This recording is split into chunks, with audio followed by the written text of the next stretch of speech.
There was a day that I became wealthy. I'll tell you the day, I know that day I was rich. I was broke, I was pissed, I was angry at everybody else but who? Myself. But really underneath it, I was mad at myself. I just couldn't beat myself up anymore, so I was pissed. And I had a friend that I loaned money to when I had barely enough, and I knew he needed it, and I gave him $1,200, and I'm here not able to eat. I'm down to like $25, $26, and I'm saying to him, calling him, and he's not returning my call, and I just need some money, and he's ignoring me. I didn't ignore him, so I'm pissed. I'm frustrated. In the midst of all this, I'm also pragmatic. I got 25 and change, call it $26. What the hell am I gonna do? I don't have any plans for economics. I got overhead that's crazy. I'm living in this little tiny apartment, 400 square feet in Venice, California. So I thought, okay, when I was totally broke early on when I was 17, I used to save my money up and go to the smorgasbord and load up for Christmas, load up for the week. So I said, I was in Venice, I'm gonna go over to Marina del Rey, where all the yachts are, and there's a place there called El Torito, and I'm gonna go, they have an all-you-can-eat smorgasbord, I'm gonna load up for the winter. I'm gonna get there.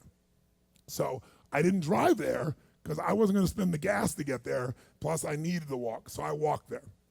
And I go in, I'm not dressed really great, but it's Marina del Rey, it's okay, and I got a place right by the window, and I can see these yachts going by, and I'm dreaming of what life could be like, and I'm starting to let go of my anger, and I'm starting to focus on what I want instead of what I don't want. How many follow? Say I. And that shifted me just a bit. And now I'm eating, which shifted me a lot. And I got this giant plate stacked up.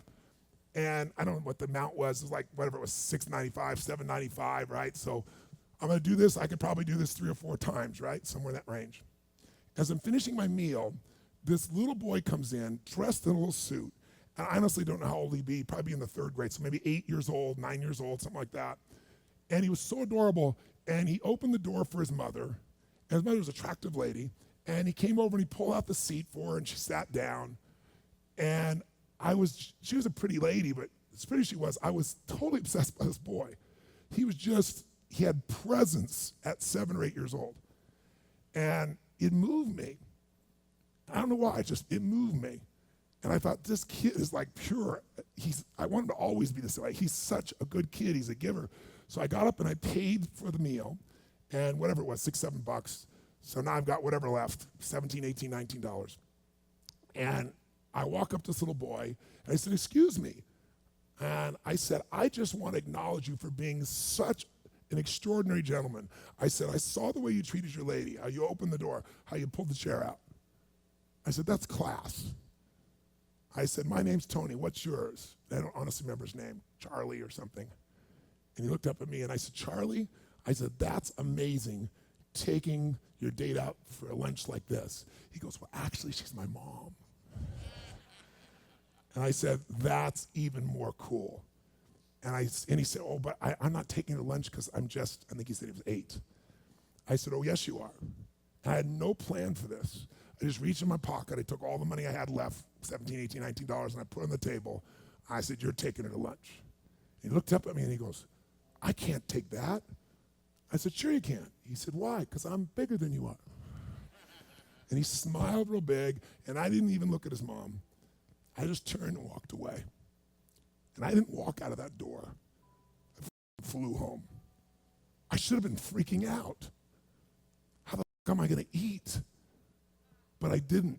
I flew because something inside of me had finally got past scarcity.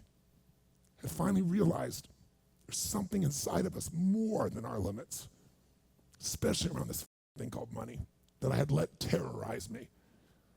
And I got home, and the mailman came that day, and I had no idea I was gonna have my next meal. And a letter comes, and it's from the guy I loaned the money to. Handwritten notes saying, I've been avoiding you, it's wrong, I'm so sorry, you were there when I needed you. Here's what I owe you plus a little bit more. And the $1,200 was there, plus another $100 for the time that I had to take care of it. And for me, $1,300, that was enough to run my show for a month or 2. And I cried, and then I decided, what does this mean? And I thought, this means that whenever you give, it's always going to come back, so you don't have to ever think about that shit again. Just give.